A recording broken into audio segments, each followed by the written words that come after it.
Alright guys, so started with all my boards separate. I ended up having to go cut a little bit more wood in order to make it a little further. But basically what I've got right now is the base to the stand. That's going to be the top to the base, or the top to the stand right there.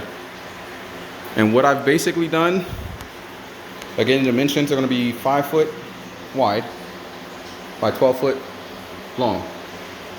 All right. From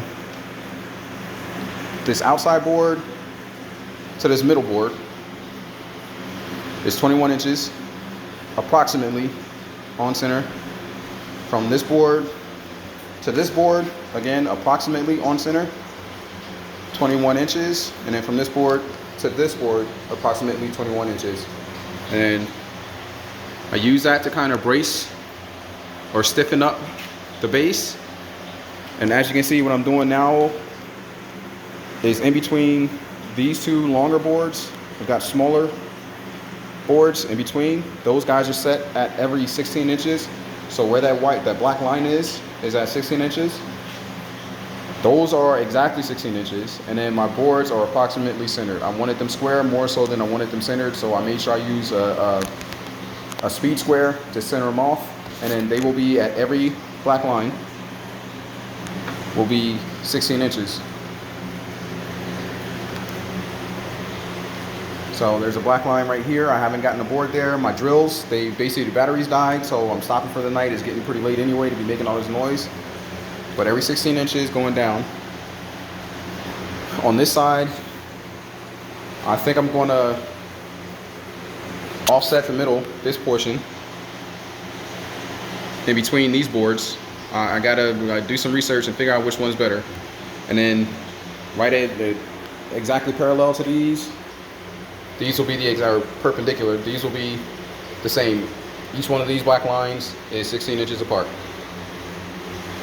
So I will make them, for darker lines, are 16 inches apart. I will make them 16 inches apart, and then I'll work on what I'm going to do in the middle. So that's my progress for tonight. Only because I ran out of batteries. It's getting late. I don't want to be up too much long, or it's not that late at home, but I haven't eaten dinner. My kids are going to be going to bed soon. I got windows open. I know my neighbors don't like that. So that's pretty much what I'm doing right now. And again, the base is going to look just like this stand here, or similar. I'm not going to say just like. It's going to be obviously way more reinforced. But this stand is approximately a third the size of that one. So this stand is 6 feet long by about 21 or 22 inches wide, and then 2.5 foot or 2 foot tall. So the design is going to be very similar to this, just beefier. This one's made out of 2x4s primarily, or solely. This one is 2x6s for now. I will be using 4x4s for the legs to stand it up.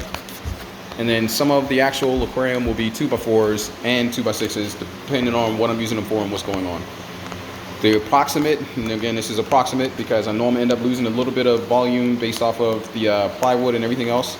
The approximate volume that I'm looking at is about 1,200 gallons.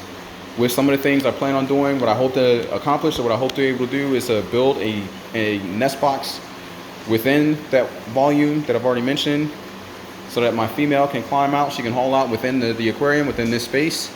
She can lay her eggs.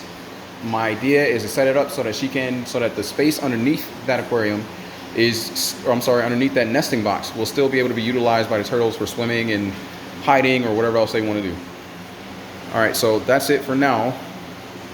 Like I said, I'll probably be making a bunch of short videos like this as I make progress and as I go on. The important thing is to make sure that make sure it's as square as possible.